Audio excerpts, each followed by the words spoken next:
মনে রাখা সম্ভবই নয়। I can't remember. একটা সময় ছিল, অনেকেই হয়তো জানে না।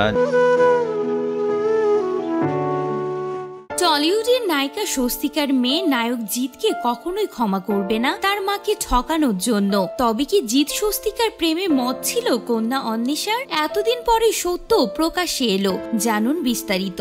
টলিউডে পা রাখার পরপর জিতের প্রেমে পড়েন স্বস্তিকা। মায়ের এই ভালোবাসায় মত ছিল মেয়ে অন্বেষারও। সম্প্রতি এক সাক্ষাৎকারে এই নিয়ে কথা বলেছেন অভিনেত্রী নিজেই। প্রেম সম্পর্ক নিয়ে রাগঢাক করেননি স্বস্তিকা কখনোই সেভাবে, বরং প্রাক্তনদের নিয়ে খোলাখুলি কথা বলেন তিনি। তা সে সৃজিত মুখোপাধ্যায় হোক বা পরমব্রত চট্টোপাধ্যায়। তবে এবার ফিল্মফেয়ারের সঙ্গে আড্ডায় জিতের সঙ্গে সম্পর্ক নিয়ে কথা বলেছেন স্বস্তিকা। তাকে বলতে শোনা গেল তার আর জিতের সম্পর্ক ভাঙ্গায় বেশ কষ্ট পেয়েছিলেন তার কন্যা অন্বেষা। জিতের সঙ্গে সম্পর্ক নিয়ে স্বস্তিকাকে বলতে শোনা গেল, আমার মেয়ের এখনো মত আছে আমার আর জিতের সম্পর্কে। আসলে আমরা 6 বছর একসঙ্গে ছিলাম। ও তো আমার উপর এখনো রেগে যায়, বলে তোমার দোষ ছিল। যাই হোক না কেন, আমি কখনো ক্ষমা করব না তোমাকে। এরপর স্বস্তিকা আরো জানান, আসলে ও খুব ঘনিষ্ঠ ছিল জিতের সঙ্গে। আমরা 6 বছর ছিলাম একসঙ্গে। আর বড় হওয়ার পর তো বলো, এত সুন্দর একটা পুরুষ, এ তুমি কি করলে মা? এমনই কথা বলেছিল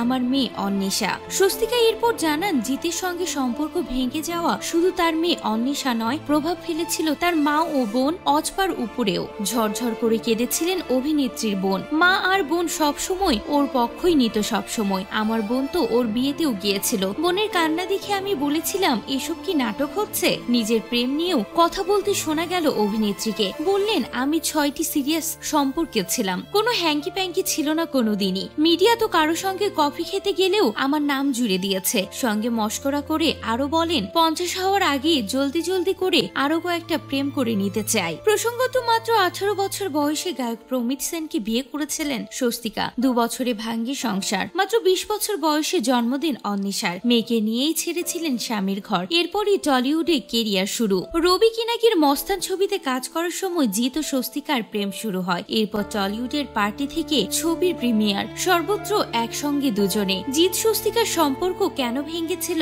তা নিয়ে অনেক জল্পনা শোনা যায়। কেউ বলেন স্বস্তিকার বিবাহিত তকমা এবং এক সন্তানের মা হওয়াই নাকি কাল হয় এই সম্পর্কে। অন্যদিকে কেউ বলেন জিত স্বস্তিকার মাঝে ঢুকে পড়েছিল কোয়েল। আবারও কারো মতে স্বস্তিকা নিজের কেরিয়ার ছেড়ে শুধুমাত্র জিতের ঘরণী হতে রাজি ছিলেন না। আর স্বস্তিকার সঙ্গে বিচ্ছেদের বছর খানেক পর 2011 সালে স্কুল শিক্ষিকা মোহনা রাতলানিকে বিয়ে করেছিলেন জিত।